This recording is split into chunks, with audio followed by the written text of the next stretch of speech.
This episode is brought to you by the Clifford Still Museum. Discover big art and new perspectives at the Clifford Still Museum. Experience the critically acclaimed exhibition, Tell Clifford I Said Hi, on view now through May 10th. Enjoy upcoming events at the museum, including First Friday Pay What You Wish days, monthly meditation sessions, guided tours, film screenings, infant art crawls, and more. During your visit to the Still, find a world-class collection gifted to the city of Denver, award-winning architecture, and a welcoming place for everyone to relax and recharge. The Still is open from 10 a.m. to 5 p.m., Tuesday through Sunday. Children 17 and under are always free. Buy tickets and learn more at cliffordstillmuseum.org.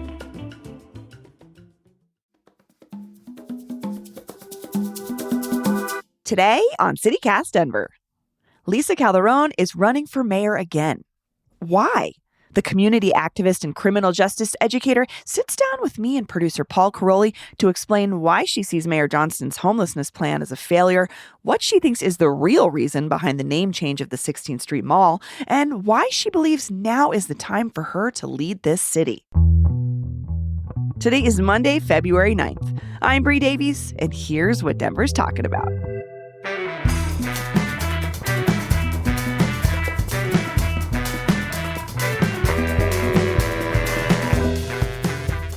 Lisa Calderón, welcome back to CityCast Denver. Thank you for having me back, Bree. And joining us, as always, is producer Paul Karolyi. Hi, Paul. What's up, Bree? So we've been wanting to talk to you all week, Lisa. I'm sure as a lot of folks have. But you announced this week you're running for mayor again. Why?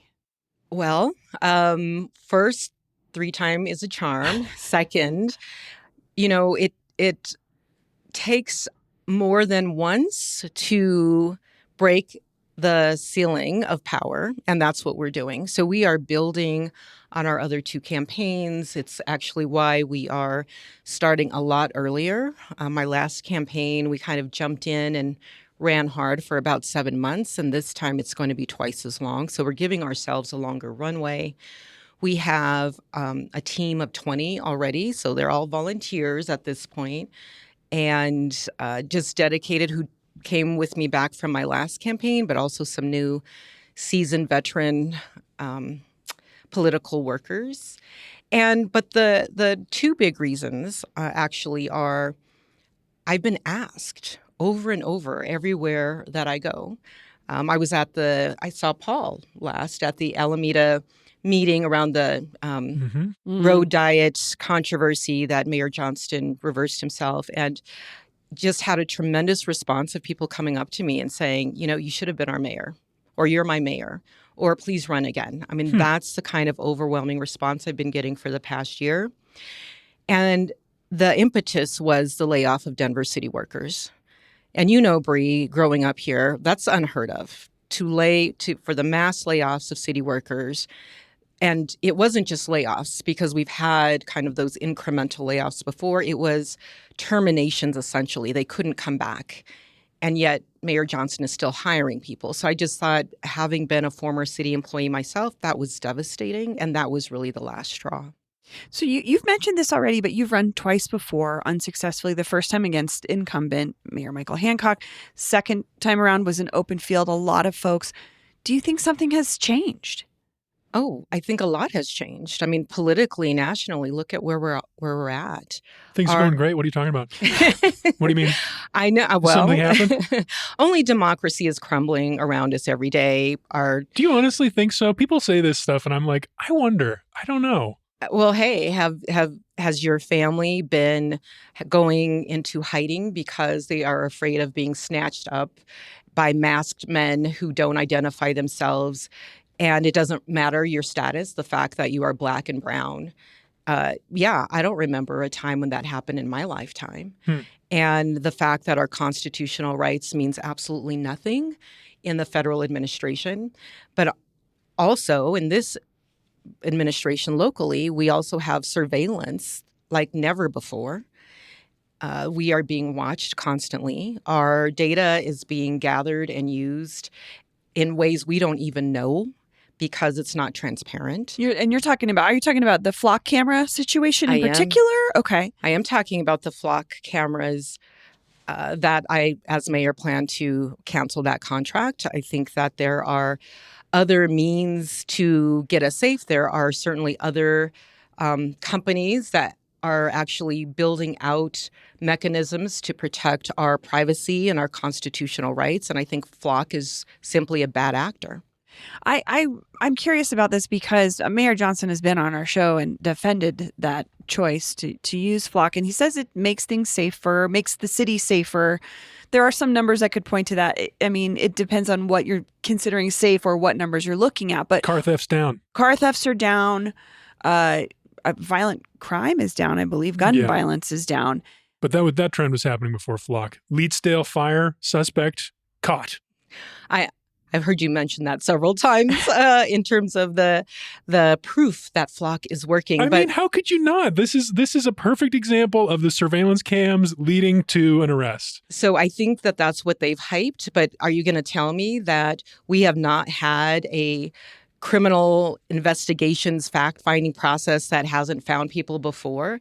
It isn't about not using cameras for crime stopping. It's around mass surveillance of people who are going about their business, who have constitutional rights to not be surveilled by our government and to have our data protected. The fact that ICE could penetrate Flock and we didn't find out about it until props to Councilwoman Sarah Parody, Councilwoman Serena Gonzalez-Gutierrez, and Councilwoman Chantel Lewis for really bringing a spotlight that, hey, what this administration is telling us isn't true.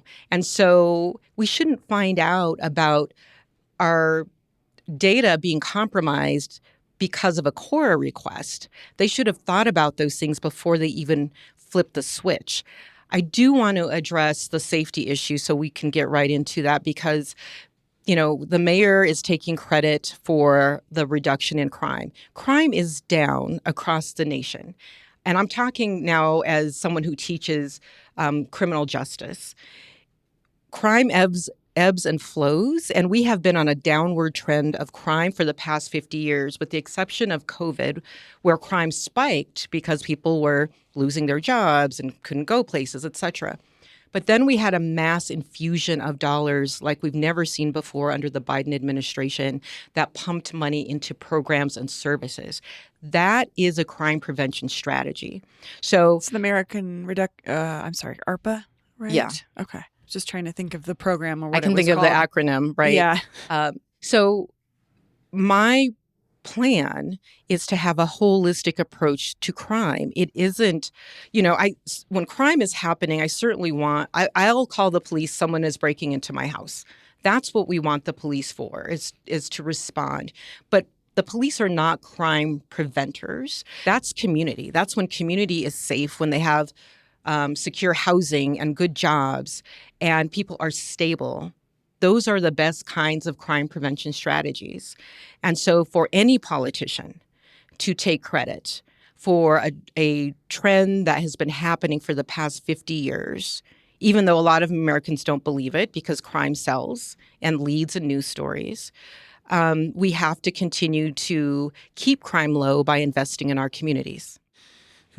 I kind of want to talk about the democracy thing and Trump and ICE more, because that's such a hot topic. I know a lot of people care about that. And also, it seems like when people criticize Mayor Johnston, that's not one of the subjects that comes up a lot. It seems to me that people, they saw him go to Washington and defend the way that he's handled immigration, the spending that he did to welcome migrants here, to help people, start lives here in Denver. Is there anything that you would have done differently or that you would do differently to insulate Denver from the attacks of the federal government? Yes. Just recently, Mayor Brandon Johnson in Chicago issued an executive order saying that, he will direct prosecution of ICE and border agents who violate the rights and engage in criminal misconduct of their residents. I would be the second mayor if no one else follows in his steps, because I think it is very important that if you are from Westwood and other communities where ICE raids are happening. I mean, you can see it on Facebook about, someone goes to the laundromat and they're getting snatched up. That should not happen in our democracy. When I'm talking about democracy, Paul, I'm talking about the democracy, the freedom to go where you want to go without worrying about whether you're going to see your children again. Let's move on. What else do you want to talk about? Transportation?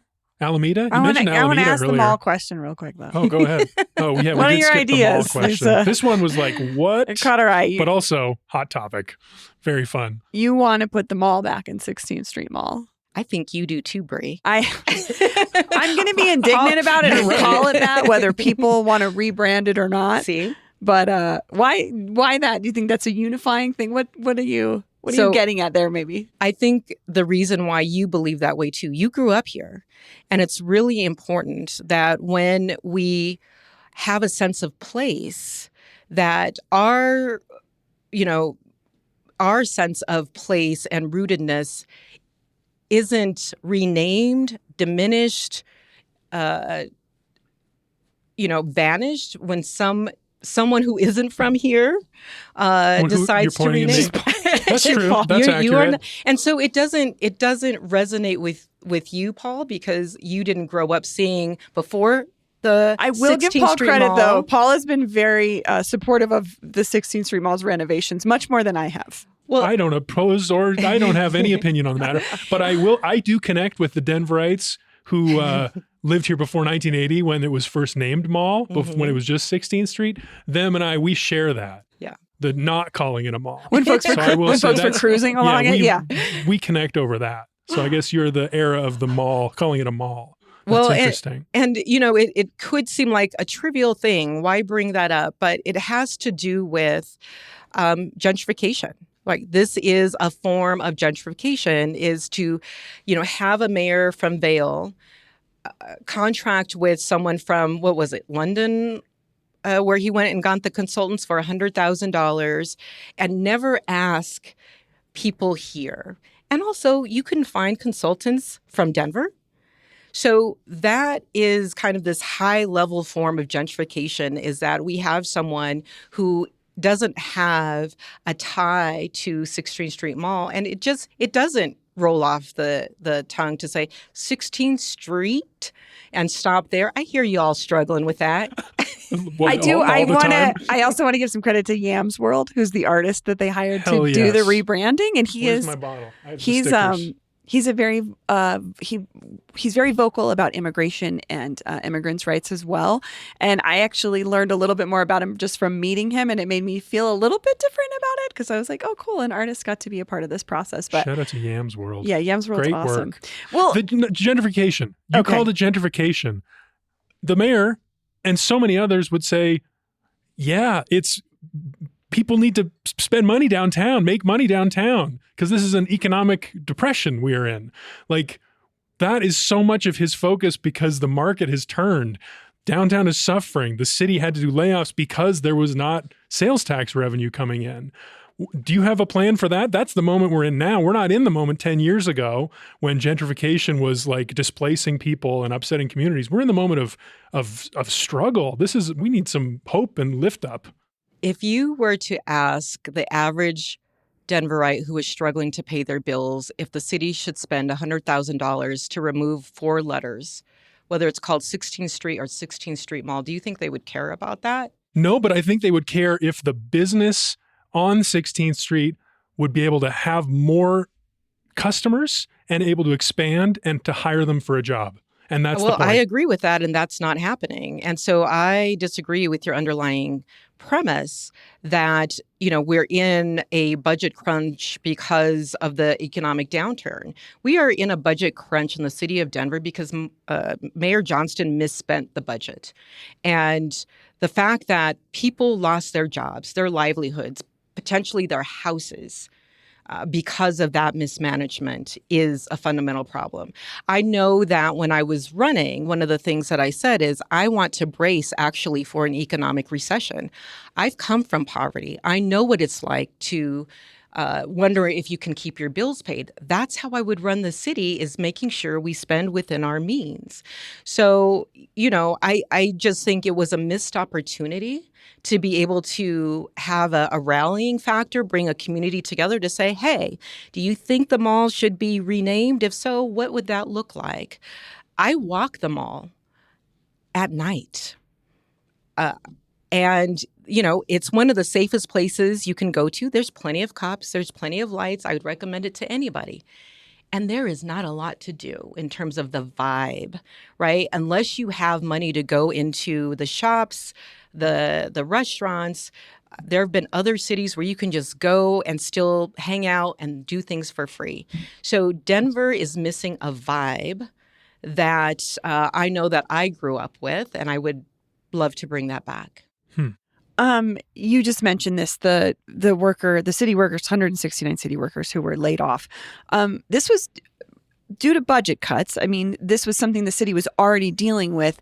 What would you have cut instead of laying those people off? Well, I wouldn't have cut any of those jobs because we would have worked within our means.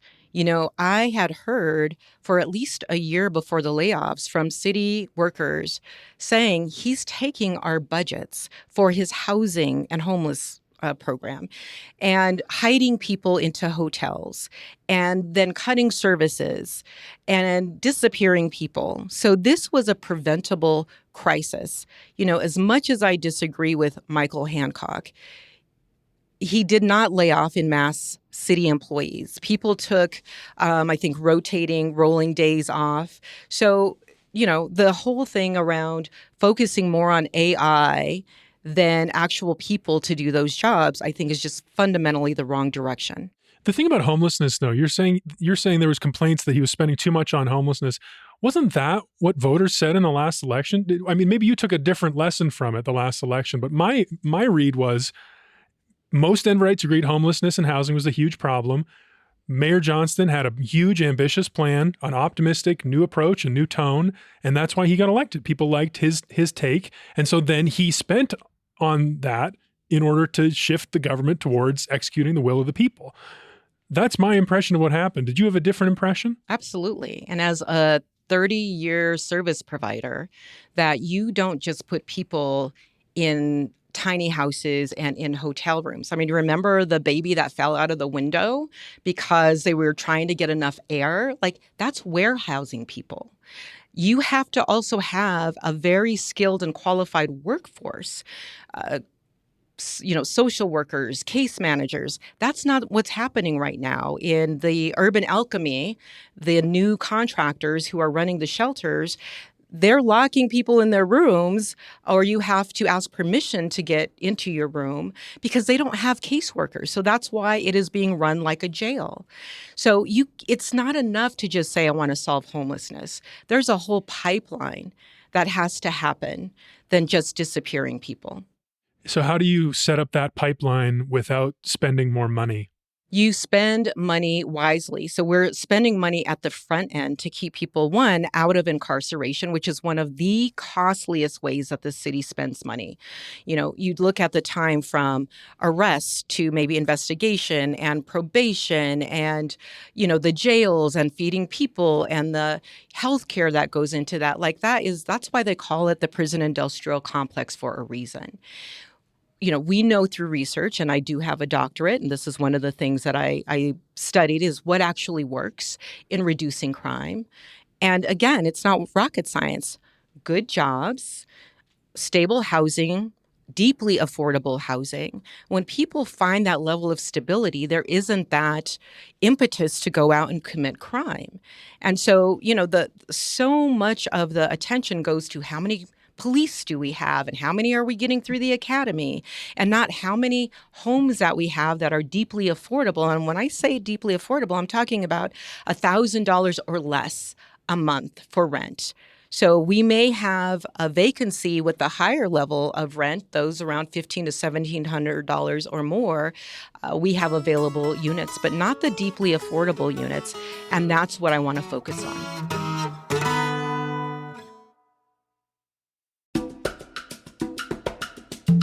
This episode is brought to you by Denver Health. February is Heart Month, and at Denver Health, heart rhythm care is becoming safer and less invasive. Heart rhythm problems like atrial fibrillation, ventricular tachycardia, sudden cardiac arrest, or heartbeats that are too slow can affect your health and quality of life. Denver Health provides advanced treatment for patients with irregular heart rhythms, and their team offers safe, effective, and compassionate care to help patients live a healthier life. Cardiologists on the cardiac electrophysiology team are now using leadless pacemakers to treat dangerous pauses in the heartbeat. Unlike traditional pacemakers, these tiny devices sit completely inside the heart. There are no wires and no surgical pockets under the skin. This means a smoother procedure and fewer potential complications, which can make a big difference for patients. Denver Health works closely with every patient to create a personalized plan that meets their needs, focusing on safety, comfort, and long-term results. Learn more at denverhealth.org/EP. That's denverhealth.org/EP. This episode is brought to you by South by Southwest. Ready for discovery? South by Southwest 2026 takes over Austin, Texas this March 12th through the 18th. Expect the unexpected, where innovation, film and TV, music, and culture collide. Hear from global thought leaders, experience unforgettable screenings, and catch your future favorite artist all in 1 week. The 2026 South by Southwest conferences and festivals are a citywide experience built on curiosity and connection that you won't want to miss. Unlock a 10% discount on your innovation badge when you use code CityCast10 at sxsw.com/Denver. Discount on badge price only, not combinable. Terms apply. Start planning your adventure today. I want to talk about Alameda. I do too, because you brought it up. You brought up the Alameda situation, and this is also actually in your campaign video too. You address this. So there's been this debate over Alameda and a street safety plan that Dottie rolled back, the Department of Transportation and Infrastructure. You say on your site you'd listen to community, not billionaire input, obviously referring to the pushback that came from billionaire Phil Anschutz's daughter-in-law, Jill Anschutz. But she also put out a petition that hundreds of people signed. Why not listen to them as well? Would you listen to them either? Would they be part of this community conversation?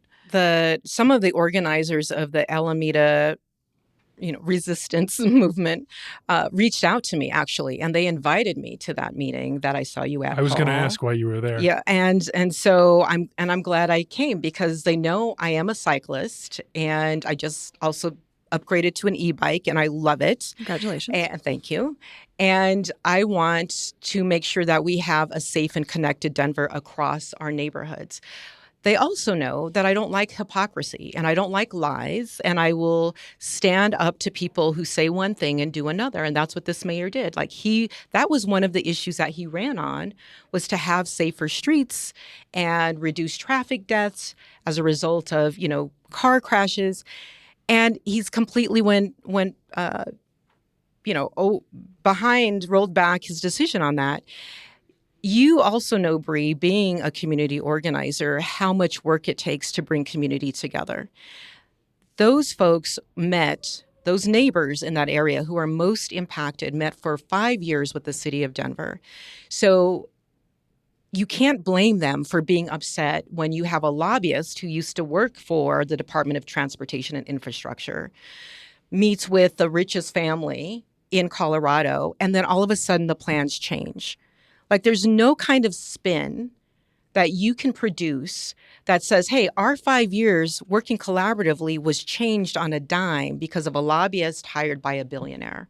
This is why this story has gotten so much legs and is keeping going and going, because everybody sees the inherent unfairness of this, the lack of transparency, and how one person or one family can have way more power than all of those neighbors who were at the table and gave their time, energy for that plan. What I kind of wanted to ask you about this is I've heard this analysis from many people. I'm looking forward to talking to the mayor about it in a couple of weeks when we have him back. If you were in his shoes now, let's say your head of the Department of Transportation and Infrastructure made a similar decision to roll back a safety plan and to make some changes in response to a community petition, and then there was all this blowback, what would you do to fix it? I mean, I don't imagine myself doing that because by the time it comes to the mayor's office, you have gone through all of that process and it's solid. Of course, you will have people who disagree with it, but you also don't disregard the people who were at the table. And now I know this as an organizer as well. I've been an organizer since I was in college, and it takes time to have people at the table. And oftentimes you'll start with a big group and then it shrinks down to a little group and then you get that consensus and you take it back to the big group. There's reciprocity in planning. It isn't one directional. It isn't that, oh, let me make you all believe we are listening to you. And then when we take it back to the mayor, it completely changes. So by the time it comes to my desk, I will have asked those questions. What was the process like? Sure. Who was at the table? Who was not at the table? Who else do we need to reach out to? And then we make a final decision with the 5-year process and move forward with it. But that's not what I'm asking, though. I'm asking this is a management question. This is a lot of people are calling for the mayor to fire Amy Ford, the head of the Department of Transportation and Infrastructure. And I'm one of them. Okay, interesting. Would you fire her if you were him right now? Absolutely. Okay. What would you do with the plan? Would you roll back to the original plan? I would roll back to the original plan. That's the plan that was workshopped for 5 years, had community interest, investment, and they, produced the research that shows how deadly Alameda is and how reducing the lanes would reduce traffic deaths and not the partial lane alternative that's suddenly developed. I think the decision was a bad one to roll that back. And I think it goes to the lack of trust in government right now. I agree with you about that. That's part of the crumbling I think you were talking about earlier of the democracy situation. Tough times. Should we talk higher taxes? Yeah. Let's just, so you have a lot of proposals. Yes. They're expensive. Yes. They're going to take a lot of money. And then I was looking, where is this money going to come from? One of your proposals, raise taxes on millionaires. Mm-hmm. Do you know any millionaires? I do. Have you talked to them about this? We've talked. Well, how do they feel? Are they going to move? And I don't know many. I might know 2. and those millionaires came from humble backgrounds. They had nothing and built up, and they have no problem giving back to community because they're doing it now. I do have a problem with billionaires who I don't know. And people who profited and benefited the most in this city should pay a higher rate than the rest of us. The fact that people tend to pay the same rate of taxes regardless of what you make, and billionaires know all of the tax loopholes and all of that. What? Pay their fair share. That's what we're asking for. Do you worry about it sending a message to businesses or, other rich people who might want to have otherwise moved here to start businesses or create jobs? That's always a threat, isn't it? And yeah, I'm not worried about billionaires, and they'll be just fine. What I'm worried about is the small business owners on Colfax, for example, where I live. I just live a half a block from Colfax, and how much they are struggling. You've talked about it on this show. Keeping their doors open is so hard right now. It is heartbreaking to see their doors close or barely anybody in their restaurants.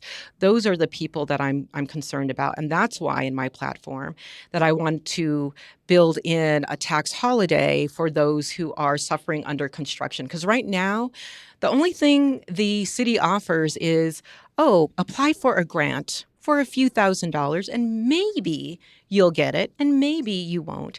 I was actually in a meeting at the beginning of the construction of 16th Street Mall, and they, this powerful people in there, business people, and one of them said, a millionaire who's maybe a billionaire, said, only the strongest will survive. That's the attitude. And, excuse me, our small businesses are the financial lifeblood of our neighborhoods. They, once again, give us a place of rootedness, and we can do much better by them. Do you like the BRT stations? Do you like how they look? I know you're a fan of that. Yeah, I am. Trying to get people am not excited. convinced right now. And I heard from somebody, maybe it was in your show, that they really don't. It might have been Olivia, your producer, who said they don't cover anything. Oh, Miriam said that. Yeah. Oh, Miriam, Yeah. let me just say, have her back, please. I She's was great. like She's so funny. laughing out loud to have her input. But I think it's going to. I support the vision of bus rapid transit, moving people more quickly, more efficiently. But I'm not convinced it looks great. Maybe when the artwork is installed, I was like, that's it? It's going to be a big change for sure. For sure. Of course. Sorry, Paul. No, it's okay. I mean, this is kind of your thing.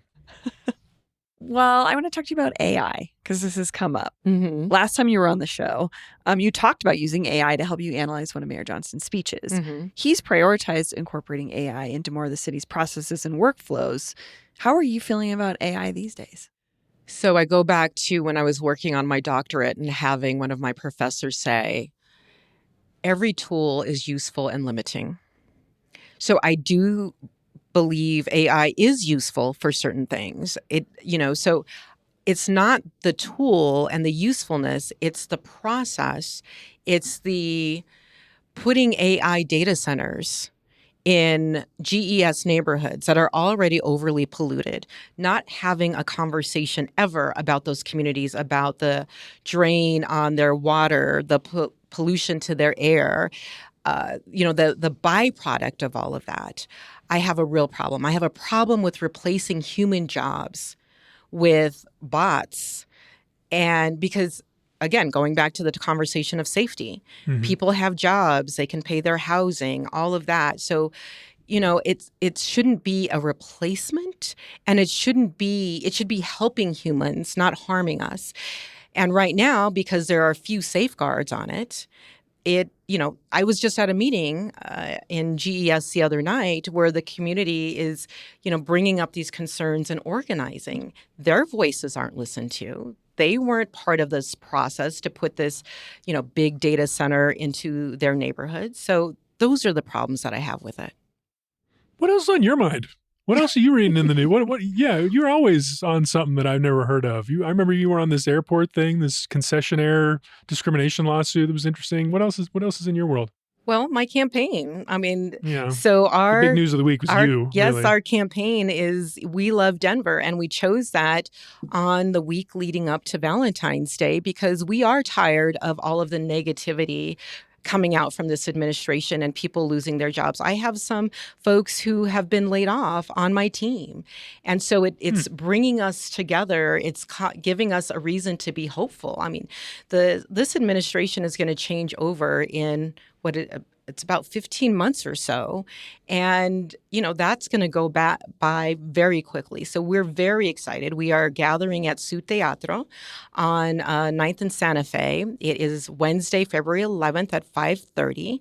And people can sign up. We're actually almost at capacity. There's so much interest in our campaign. So I'm thrilled about that. I'm thrilled about our team. My website is lisafordenver.org, so you can learn more about my platform. You can sign up to volunteer. You can donate. And it just feels good. We've had thousands of positive feedback across all of our social media platforms. And I'm just excited. We will have a change one way or another. We will have a change. Well, Lisa Calderón, thanks for joining us. Thank you, Paul. Thank you, Bree. Thank you Always so much, a pleasure Lisa. being here. Thanks for taking the time. That's all for today here on CityCast Denver. If you enjoyed the show, want to take a minute to tell Chicago Mayor Brandon Johnson about us. Rate the show wherever you get your podcasts and subscribe to our morning newsletter and learn more about us at denver.citycast.fm. We'll be back tomorrow morning with more news from around the city. See ya. Somebody hire my husband. He's a musician. Oh my God. Okay.